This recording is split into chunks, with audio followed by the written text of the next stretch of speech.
In this concluding video, we take a look at the areas that are explored in the person-centered planning process and provide some final thoughts. We will also hear from people with lived experience, as we have in other videos. What areas are explored in this process? The answer is all areas. Again, this process must be individualized, and that's the point of person-centered planning. But generally, we are trying to find out what the person's history is, how they got to where they are now, and where they want to get to within a desired time frame. This is not just another meeting, as we've said before, where we create a checklist of supports someone receives. These are important processes, and each organization will have a variation of how to account for these components. During this time, however, we are encouraged to dig deep in the areas of someone's experience, with relationships, with employment, with vocational activity, friendships, etc. Sometimes the planning process will be very linear. For example, if the focus person wants to find a job, we might ask questions: what type of job would you like to do? Why would you want to do that job? Once exploring these areas, the support network might think of discrete tasks that will help the focus person work towards that specific goal.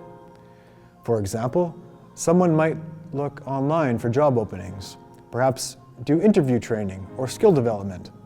These are activities that are talked about during the planning process. At other times, the process might be a bit more cyclical, where the planning group examines how to enhance the focus person's spiritual, emotional, physical, and mental well-being, such as in the medicine process.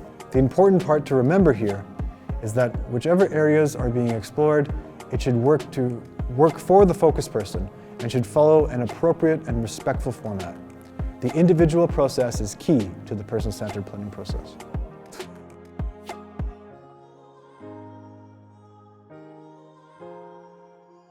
We bring those people together around that person to remember what's important to them, to talk about what gifts and skills they have, to talk about what that vision for the future is for them and with them. And when we have that conversation, that robust conversation about who they are as a unique individual, we can really help them get out of that habit of living a system-directed life and move it towards that vision that they have that allows them to live that self-directed life. When we take care of each other and we lift each other up and give people the resources that they need to be their best possible self, they thrive and they make our lives better, our community better. They give back. Every bit of support we give people unfolds in so many different ways. We forget that a lot when we do person-centered planning. We forget that piece. We're not just coming here today to help this person make a plan to take a trip to Florida, to go see Disneyland, to join a bowling league, take an art class. Those are all things that will make their life possibly better. But we want to think past just these bullet point goals that give people something to look forward to in a year.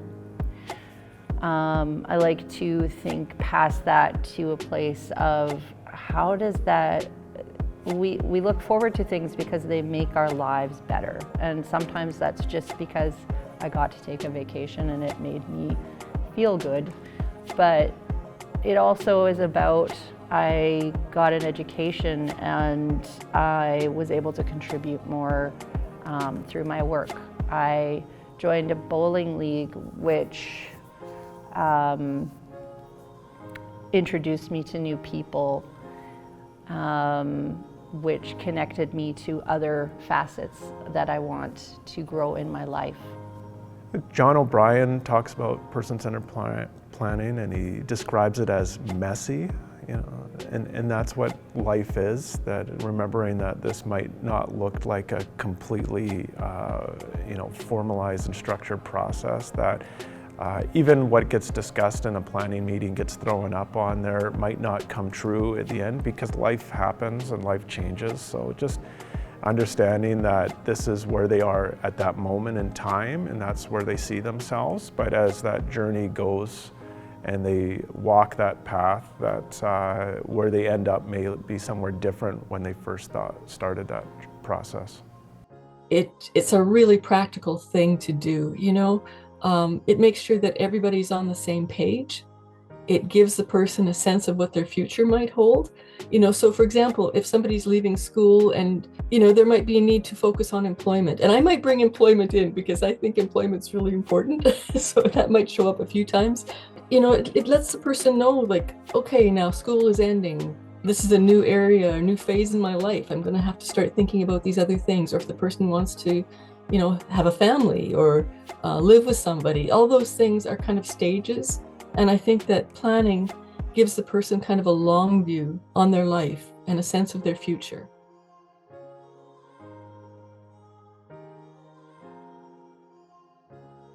And the situation that popped to mind immediately was I'd been a graphic recorder, and the facilitator and I went back to visit the person about 3 weeks after the path had been completed.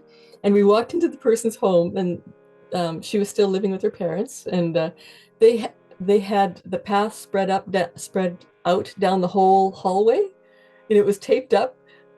It was high so she could duck under to get into her bedroom, but the whole wall was taken up with it. And she'd started ticking off things on her path that she'd accomplished, And I thought that was sort of a cool thing to see. So that, I think, was something where she really saw that as a way of giving direction to her life. And I think there are like many, many small ways where you see it. You hear that the person took the trip they wanted. They moved to an apartment with a friend that they wanted. They found a job. And I want to put here again, it's another little plug for employment.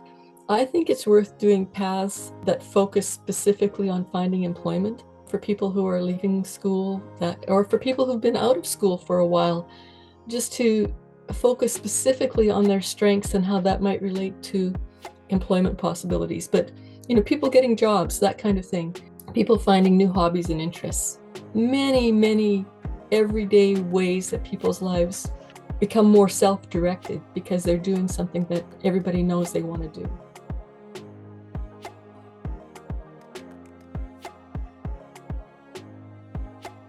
That's my next step, find a new job pretty soon. And that's how I'm working on my next step. I quit.